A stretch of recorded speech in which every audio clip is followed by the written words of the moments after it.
Perkenalkan, nama saya Anis Baufiro dari Prodi MBSE semester 4 NIM 179.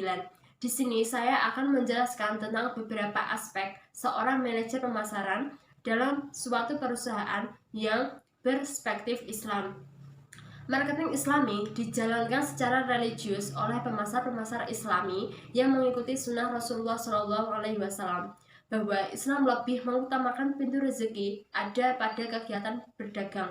Sebagaimana Rasulullah SAW bersabda, "Berdaganglah kamu, sebab lebih dari 10 bagian dari kehidupan, 9 diantaranya yaitu berdagang." Perdagangan memang memiliki kedudukan yang lebih tinggi dibandingkan industri, pertanian, dan jasa. Dalam perspektif Islam, seorang pemasar haruslah memiliki modal dasar, di antaranya bertanggung jawab, mandiri, kreatif, mampu mengambil pelajaran dari pengalaman, selalu optimis dan tidak pernah putus asa, jujur dan dapat dipercaya, dan yang terakhir yaitu sabar dan tidak panik. Selanjutnya, saya akan menjelaskan tentang tugas seorang manajer pemasaran dalam perencanaan perusahaan.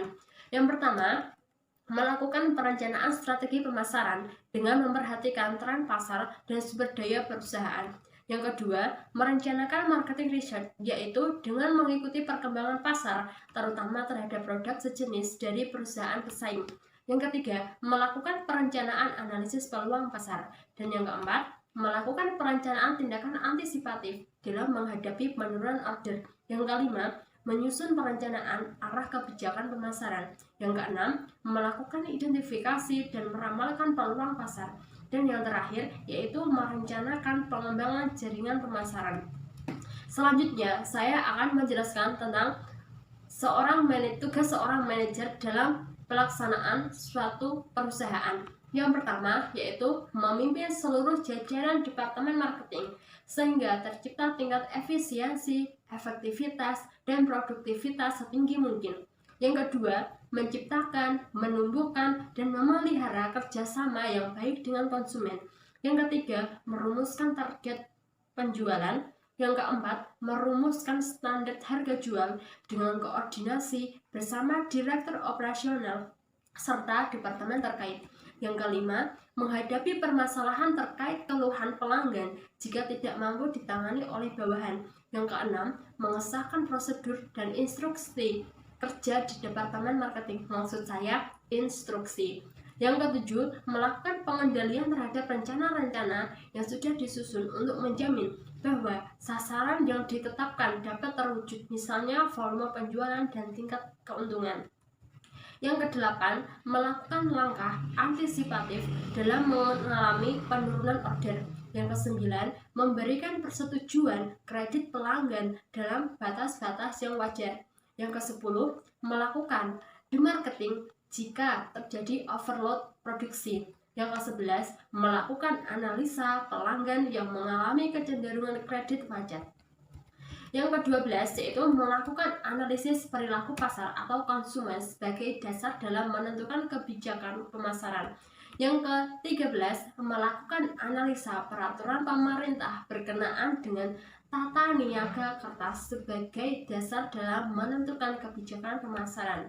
Yang ke-14, melakukan penilaian karya kepada kepala bagian marketing. Yang ke-15, memantau potensi bawahan untuk dilakukan pembinaan sehingga menjadi lebih baik. Dan yang terakhir, melakukan tugas-tugas lain yang ditetapkan oleh atasan sehubungan dengan fungsi di departemen marketing. Sedangkan tugas pengawasan manajer pemasaran yaitu melakukan pengawasan efisiensi dan efektivitas strategi pemasaran yang telah ditetapkan dan kegiatan kerja di departemen marketing. Cukup sekian penjelasan dari saya, kurang lebihnya saya mohon maaf. Wassalamualaikum warahmatullahi wabarakatuh. Assalamualaikum warahmatullahi wabarakatuh. Nama saya Lina Mustantifah, NIM 166. Di sini saya akan menjelaskan mengenai aspek produksi. Dalam Islam, memproduksi sesuatu bukanlah sekedar untuk mengkonsumsi sendiri atau dijual ke pasar. Dua motivasi itu tidak cukup sebab masih terbatas pada fungsi ekonomi. Islam secara khas menekankan bahwa setiap kegiatan produksi harus pula mewujudkan fungsi sosial. Hal ini tercermin dalam Quran Surat Al-Hadid ayat 7 yang artinya, percayalah kamu sekalian kepada Allah Subhanahu wa Ta'ala dan para rasulnya, dan juga nafkahkanlah sebagian dari kekayaanmu yang Allah telah menjadikan kamu menguasainya. Maka orang-orang yang beriman di antara kamu dan menafkahkan sebagian dari kekayaannya memperoleh pahala yang besar. Quran Surat Al-Hadid ayat 7. Selanjutnya yaitu tugas dari manajer produksi sendiri, di antaranya yakni yang pertama, melakukan perencanaan dan pengorganisasian jadwal produksi. Yang kedua yaitu menilai proyek dan sumber daya persyaratan. Yang ketiga, memperkirakan, negosiasi, dan menyetujui anggaran rentang waktu dengan klien dan manajer. Yang keempat, menentukan standar kontrol kualitas serta mengawasi proses produksi. Selanjutnya, tanggung jawab manajer produksi di antaranya yaitu yang pertama, mengawasi proses produksi, menyusun jadwal produksi. Yang kedua, memastikan anggaran biaya produksi efektif. Yang ketiga, memutuskan sumber apa yang diperlukan. Yang keempat, menyusun skala waktu untuk pekerjaan. Yang kelima, memperkirakan biaya dan menetapkan standar kualitas, serta memantau proses produksi dan menyesuaikan jadwal yang diperlukan. Assalamualaikum warahmatullahi wabarakatuh. Perkenalkan, nama saya Mujisika Sugiarto Putri, NIM 162. Di sini saya akan menjelaskan mengenai tugas saya sebagai manajer operasional dalam usaha kue kering Al Barokah. Tugas seorang manajer operasional adalah mengukur waktu yang diperlukan dalam mengerjakan suatu pekerjaan yang lanjutannya menjadi terbentuknya kaidah-kaidah dan aturan dalam bekerja untuk karyawan agar konsekuen dan tekun. Bila tidak adanya aturan tentu, semuanya akan kacau dan karyawan akan seenaknya saja. Hal ini tergambar dalam surat An-Nisa ayat 62. Tugas manajer operasional paling utama adalah mendapatkan keuntungan untuk perusahaan yang lebih tinggi dengan biaya lebih rendah. Adapun beberapa tugas manajer operasional di usaha kue kering kami adalah: 1. Menekan biaya pengeluaran operasional seminim mungkin. 2. Yaitu melakukan eliminasi terhadap pengeluaran operasional yang tidak penting.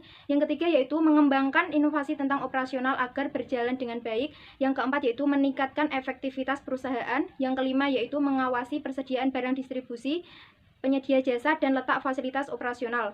Yang keenam yaitu melakukan pertemuan rutin secara berkala dengan direktur guna mencapai visi dan misi perusahaan. Yang ketujuh yaitu mengawasi kualitas produk. Sedangkan di samping adanya tugas manajer operasional juga mempunyai tanggung jawab yang harus dilakukan, antara lain yaitu: 1. Memeriksa laporan bulanan di bidang finance, administrasi, operasional. Hal tersebut untuk mengetahui pengeluaran dan pemasukan usaha. Yang kedua yaitu membuat laporan bulanan tentang seluruh hal yang berkaitan dengan operasional. Yang ketiga yaitu mengevaluasi penggunaan anggaran operasional. Dan yang keempat yaitu mendampingi atasan dalam melakukan kegiatan yang memiliki hubungan dengan operasional di dalam maupun luar usaha. Yang kelima yaitu memimpin kegiatan operasional dan proyek. Dan yang terakhir memfollow up kegiatan dari manajer marketing. Itulah tugas-tugas dari manajer operasional dalam usaha kue kering Al Barokah. Sekian informasi yang dapat saya berikan. Wassalamualaikum warahmatullahi wabarakatuh. Assalamualaikum warahmatullahi wabarakatuh. Nama Lauhatul Jannah, NIM 178, kelas MBS 4E. Saya akan membahas mengenai aspek keuangan dalam proposal usaha kue kering Al Barokah.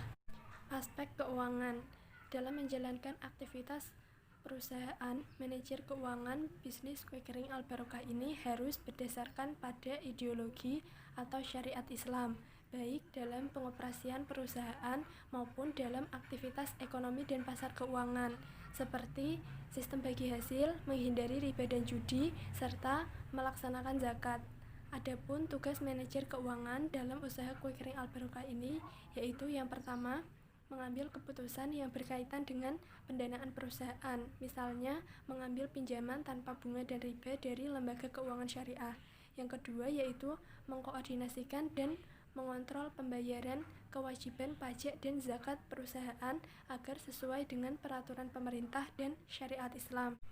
Yang ketiga, merencanakan dan mengkoordinasikan penyusunan anggaran dan mengontrol penggunaan anggaran agar efektif untuk kegiatan operasional perusahaan, serta memastikan penggunaan anggaran tidak bertentangan dengan syariat Islam. Yang keempat, mengelola fungsi akuntansi dan keuangan untuk menghasilkan laporan keuangan dan akuntansi yang akurat, jujur, dan dapat dipertanggungjawabkan. Yang kelima, merencanakan dan mengkoordinasikan pengembangan sistem keuangan dan akuntansi yang sesuai dengan sistem manajemen bisnis syariah, serta mengontrol pelaksanaannya agar transaksi keuangan berjalan dengan baik. Yang keenam, merencanakan, mengkoordinasikan, dan mengontrol arus kas, terutama pengelolaan utang piutang agar terhindar dari riba dan sesuai dengan syariat Islam. Yang ketujuh, mencari dana dari pasar keuangan dengan menerbitkan sekuritas atau memperoleh pinjaman dari lembaga keuangan syariah. Adapun sekuritas yang dapat diterbitkan yaitu saham syariah dan suku atau obligasi syariah.